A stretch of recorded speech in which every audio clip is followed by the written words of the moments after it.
Entonces teníamos nuestro modelo de von Neumann, ¿sí? Modelo de ejecución. Lo, lo pongo así para refrescarle la memoria rápidamente. Esa representación del modelo de ejecución de von Neumann la podemos poner de esta forma, que tiene lo que es la memoria está acá,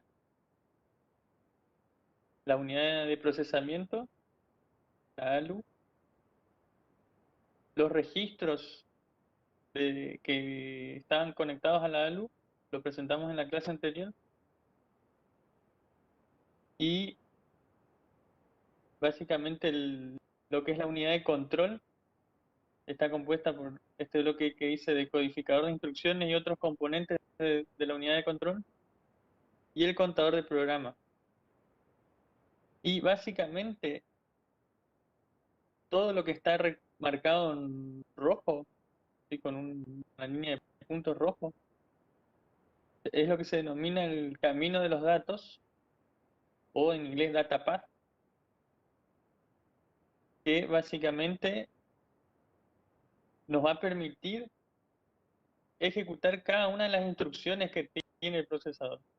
¿Sí? Es el hardware que nos va a permitir ejecutar cada instrucción, ¿sí? ¿Cómo ese hardware va a ser comandado, ¿sí? A partir de esa instrucción que vamos a darle? Va a ser a través de la unidad de control, ¿sí? La unidad de control va a decidir qué componentes de hardware van a estar activos, de tal forma que se pueda ejecutar la instrucción con ese datapath. Entonces, básicamente, ese modelo de ejecución de von Neumann podemos dividirlo en estas dos partes, ¿sí? El datapath y la unidad de control. Fíjense, estas líneas están en distintos colores, están indicando distintas funciones, ¿sí? Por ejemplo, lo que es verde son direcciones de memoria, ¿sí? Fíjense, el PC, por ejemplo, le va a pasar una dirección de memoria a la memoria como para poder acceder, sacar las instrucciones, están en este color violeta. Parte de esas instrucciones van a la unidad de control, y lo que es en negro son los datos sobre los cuales se van a ir operando, ¿sí? ¿Sí? Sobre los cuales la unidad de procesamiento va a ir procesando y entregando resultados, ¿sí? Los resultados van a ser este camino que está acá, que va hacia la memoria, por ejemplo, y esta línea punteada en verde es parte de una dirección de memoria que se va a utilizar en una unidad de procesamiento para poder obtener la dirección de memoria real. Todos estos detalles los vamos a ir tratando en esta presentación. Nosotros hasta lo que vimos en las últimas clases fue registros y memoria, ¿sí? Por ejemplo, desarrollamos los registros a partir de los HCR y los flip-flops. También construimos memoria, ¿sí? Vimos qué principios se usan para las celdas de memoria de SRAM y de RAM. Después vimos decodificadores, multiplexores, y también la ALU, cómo esos multiplexores, por ejemplo, son utilizados en la ALU. Así que desarrollamos todos esos componentes que ahora vamos a ir interconectando para armar el data path, y luego vamos a avanzar sobre la unidad de control. Y ahora vamos a empezar a desarrollar el concepto de código máquina, que básicamente nos va a vincular con las instrucciones que tiene un procesador, ¿sí? O que el programador va a utilizar para formar su programa, ¿sí? Para escribir algún programa, va a tener un conjunto de instrucciones que va a usar, y ese conjunto de instrucciones se traduce en definitiva en un código máquina. Por ejemplo, si tenemos un posible mapa de memoria, ¿sí? Si estamos representando las posiciones de memoria en una memoria, ¿sí? A través de estas direcciones de memoria, esa memoria estamos diciendo, bueno, tiene 2 bytes, por ejemplo, y una posible división de ese mapa va a ser en datos y instrucciones, ¿sí? No necesariamente tiene que ser siempre de esta forma, ¿sí? Separado como instrucciones una parte y datos otra, sino que puede estar intercalado. ¿Sí? Puede haber instrucciones, datos, instrucciones, datos, y así. Pero por simplicidad estamos representando ahora así bien separado una parte de la otra, ¿sí? ¿Cómo accedemos a la memoria? Básicamente va a ser a través del contador de programa. ¿Sí? Vamos a acceder a la memoria para obtener una instrucción, ¿sí? En esta conexión. Cuando vamos a acceder a la memoria para obtener un dato, vamos a ver qué mecanismos usamos para ese caso. Pero siempre que querramos una instrucción, obtener una instrucción de esa memoria, va a ser a través del contador de programa. Fíjense, la estructura del contador de programa es un registro de la cantidad de bits que uno necesite para poder direccionar todas las posiciones de memoria. Entonces, en este caso, fíjense, el registro de esa cantidad de bits está conectado a un sumador, a un circuito sumador, que va a ir sumando uno en cada ciclo de reloj. ¿Sí? Cada vez que el reloj dé un flanco positivo en ese registro, va a avanzar el conteo, porque siempre la salida del registro va a estar sumando uno y reescribiéndose entonces el registro en el próximo ciclo de reloj en forma incremental. ¿Sí? Entonces, en definitiva, vamos a ir avanzando desde la posición de memoria y arrancó el programa en la posición 0, va a avanzar después a la 1, a la 2 y a la 3 y así, como si estuviésemos subiendo en ese mapa, ¿sí? Hasta llegar a cierta posición final, vamos a decir, de la que termina el programa. Esas instrucciones, fíjense que van a depender de lo que se denomina arquitectura del conjunto de instrucciones. ¿Sí? Cada microprocesador tiene su ISA, vamos a abreviarlo del inglés, ¿sí? Por las siglas en inglés. Y ese ISA va en definitiva a resumir todas las instrucciones que el procesador puede ejecutar. ¿Sí? Cada microprocesador, por ejemplo Intel, tiene un ISA, x86 se llama. ARM, por ejemplo, tiene ISAs ARM versión 8, lo que sería la más reciente. Y después hay ARM versión 7, por ejemplo. Y, por ejemplo, IBM, una arquitectura del conjunto de instrucciones Power, ¿sí? Distintas arquitecturas, o ISA, vamos a decirle resumidamente. Por ejemplo, Power 9 creo que es la última. Y así cada microprocesador tiene su conjunto de instrucciones. ¿Sí? No todos los microprocesadores usan un mismo conjunto de instrucciones, sino que dependiendo de la arquitectura que tenga el microprocesador, va a ser su ISA, ¿sí? Entonces, como les decía, esa ISA va a especificar lo que el programador puede hacer con el hardware disponible, ¿sí? Si el microprocesador le especifica un tal ISA, esas instrucciones voy a poder ejecutar, el hardware me va a garantizar de que esas instrucciones se pueden ejecutar. Entonces, fíjense que esto funciona básicamente como si fuese un contrato entre el programador y el hardware. Ese contrato no se puede romper porque de otras formas lo que yo escriba como un programa no se podría ejecutar o se ejecutaría con fallas y uno no podría hacer algo funcional de esa forma. Entonces, siempre hay que respetar el ISA o el ISA tiene que poder implementarse así con ese hardware.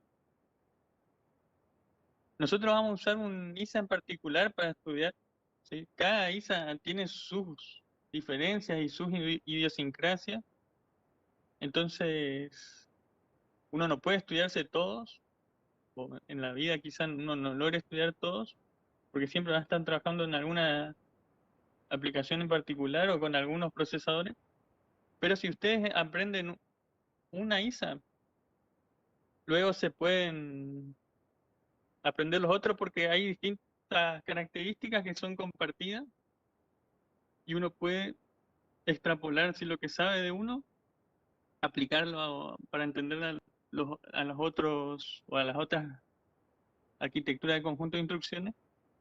Entonces, básicamente, si aprendemos lo que es el LISA de LS3, van a ver que luego van a poder aplicar eso.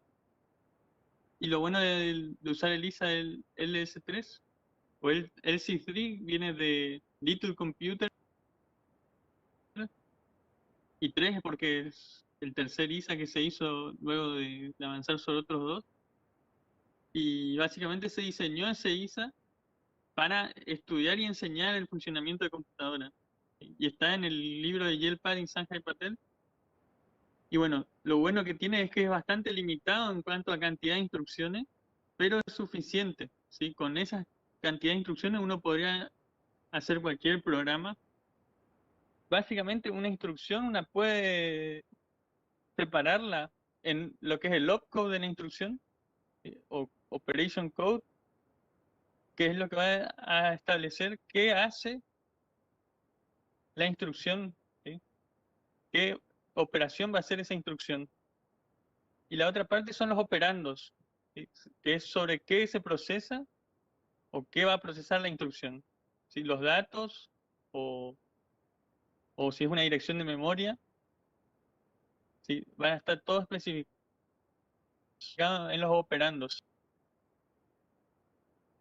Tomando, por ejemplo, una instrucción posible de todas las que uno tendría en un programa, fíjense que eso van a ser una cantidad de ceros y unos dependiendo de la ISA. La ISA del LS3 tiene 16 bits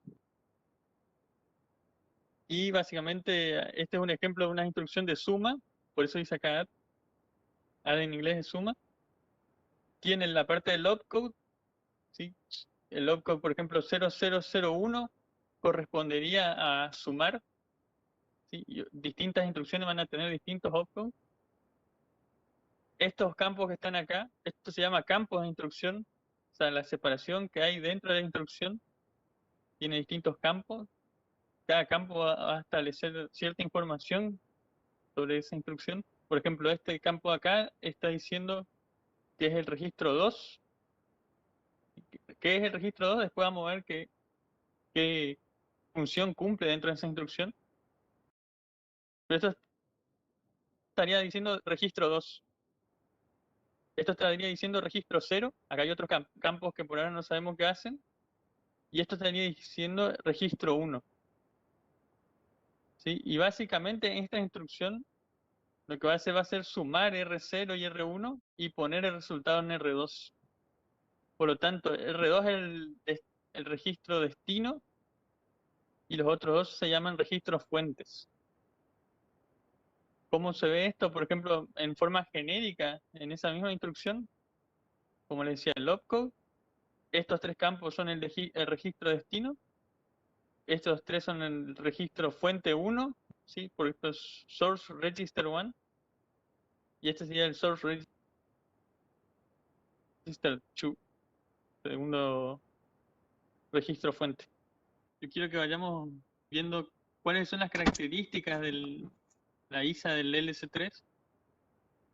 Fíjense que estas son todas las instrucciones que tiene disponible la LS3.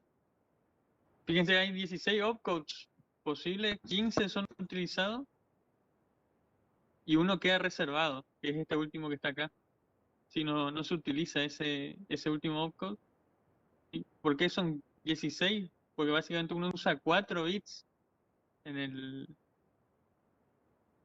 el campo de opcode, entonces eso le da 16 posibles combinaciones.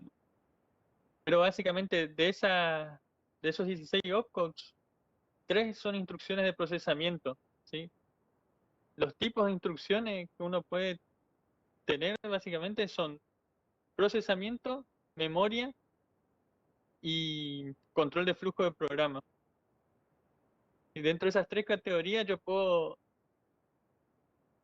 poner a cada una de las instrucciones según lo que hagan, y las instrucciones de suma, AND y NOT van a estar dentro de lo que son las instrucciones de procesamiento. Y las que van a usar la ALU para procesar datos y entregar resultados según el programa que estemos ejecutando. 7 instrucciones son de memoria. ¿Sí? Instrucciones de memoria significan instrucciones que permiten o cargar registros con algunos datos o guardar el resultado de los registros en la memoria.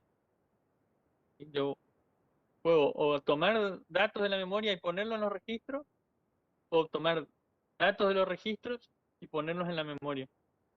Entonces esas son las instrucciones de memoria, son 7 posibles.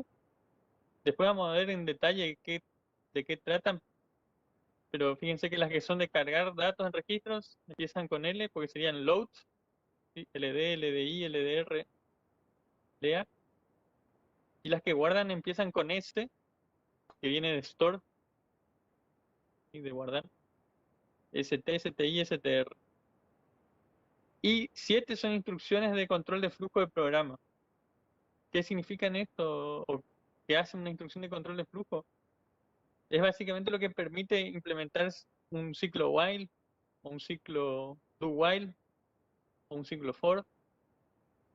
Y son las instrucciones que nos permiten hacer saltos en el programa, cosa de poder hacer ese tipo de construcción, que se llama construcción, un ciclo while.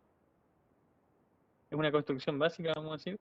O un if, ¿sí? Si uno tiene un condicional if y uno quiere implementarlo, necesita también una instrucción de salto o de control de flujo de programa, y entonces básicamente va a hacer uso de este tipo de instrucción. Fíjense que al costado acá a la izquierda, ¿sí? Está escrito como una ayuda a memoria, vamos a decir. Eso significa un mnemónico. ¿Sí? El mnemónico para las instrucciones de suma es add. Y ese mnemónico está relacionado con cómo uno puede interpretar la instrucción en el lenguaje assembler, o el lenguaje assembly, ¿verdad? Se dice. Pero algunos le dicen assembler, siendo que el assembler vamos a ver que es un algoritmo, en cierta forma, que nos va a permitir traducir lo que es assembly al código máquina. Pero básicamente assembly, fíjense que nos permite interpretar una instrucción en lugar de hacerlo así con ceros y uno, que es el código máquina. Toda esa cadena de ceros y uno en definitiva se denomina código máquina. Y el assembly, fíjense que va a tener una forma de símbolos escrita, así que nosotros podemos interpretar, y el programador puede leer esto mucho más fácil que si está leyendo ceros y unos. Entonces esa básicamente ese es el objetivo del assembly, poder interpretar una instrucción con un código más amigable, ¿sí? No es lenguaje de alto nivel todavía, como el lenguaje C, pero ya es algo abstracto, ¿sí? En un nivel superior, en cierta forma, que nos permite interpretar las instrucciones en forma más directa desde el punto de vista del programador. Fíjense entonces, este código app o el assembly para ese código máquina va a ser lo siguiente: va a tomar R0, R1 y va a sumar esos dos datos, o lo que tenga el contenido de esos registros, y lo va a volcar en R2. Por eso esta notación que está acá a la derecha simboliza eso. Lo que sume R0 más R1 va a ponerse en R2. ¿Sí? Y eso es lo relacionado, como les decía, el registro fuente 1, registro fuente 2 y el registro destino.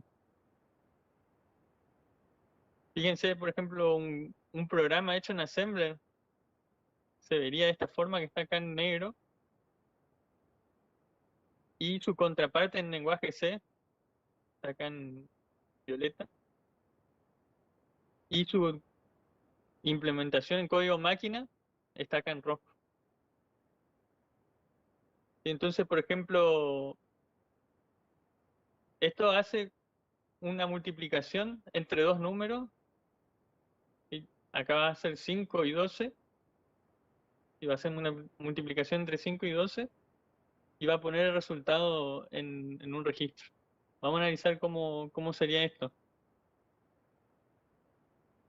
Y no se preocupen por entender así profundamente, porque esto con la práctica se va a ir adquiriendo, pero y también hay que saber bien cómo está escrita cada instrucción, ¿sí? Qué dice cada campo, pero por lo menos para hacer una idea de lo que hace, vamos a revisar este código. Y fíjense, primero se pone A igual a 0, B igual a 0 y C igual a 0, y vemos en el código en C. Para eso en Assembler la instrucción va a ser AND entre R1 y 0, cosa de poner todo R1 en 0, y ese registro se va a básicamente limpiar y va a quedar todo en 0. Lo mismo con R2 y lo mismo con R3.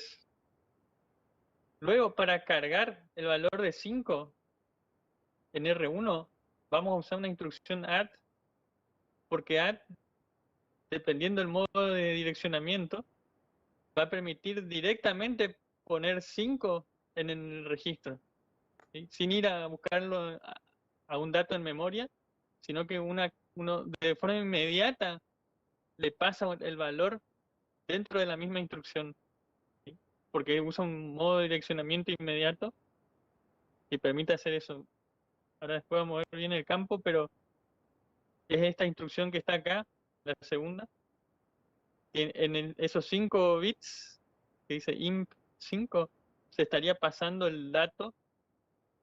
Entonces, si uno tiene un número que puede representar con 5 bits, podría ponerlo acá y directamente la instrucción va a pasar ese número al registro.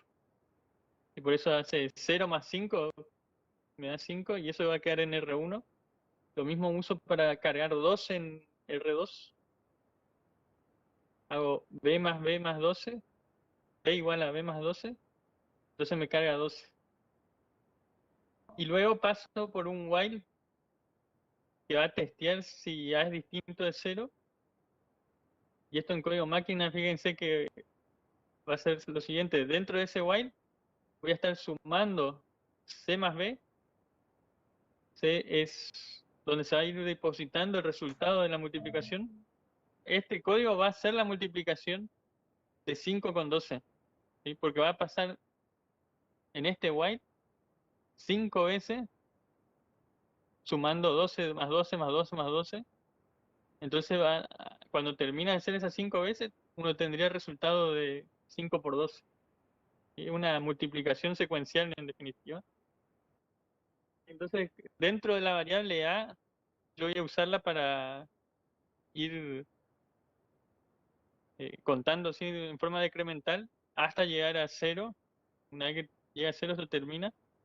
Y esto hecho en Assembler va a ser hecho de esta forma: add R3, R3, R2. Entonces se pone el contenido de R3 más R2 en R3. Sería como hacer C igual a C más B. Y luego decrementa R1, que tendría lo que sería A. Va decrementando y va testeando si el resultado es positivo. Esto significa que va a hacer un salto al loop, que es esta línea que está acá, que tiene acá el loop antes, si el resultado anterior es positivo. O sea, si R1 tiene un número positivo, básicamente, él va a saltar acá, ¿sí? Y una vez que tenga un número negativo, va a seguir ejecutándose adelante. O sea, va a seguir para las siguientes instrucciones que haya acá abajo, ¿no? Que no se ven ahora. Entonces, fíjense en definitiva, cuando ustedes están programando en un lenguaje en alto nivel, como por ejemplo en C o C++, te escriben código en C, ese código, el compilador lo que va a hacer es traducirlo, puede hacerlo a un paso previo, que sería el lenguaje assembly, o directamente lo podría hacer a código máquina, pero para ilustrar, vamos a decir esto en dos pasos, uno podría decir, bueno, del compilador tengo assembly, en este caso estos códigos acá no están relacionados con el S3, sino que están relacionados directamente con ARMv8, ¿sí? Que sería un ISA de ARM, de los procesadores ARM. Y ese código en assembly, pasado por el assembler, va a pasar recién a código máquina. Y que ese código máquina va a ser el que está, vamos a decir, almacenado en la memoria una vez que programemos esa memoria.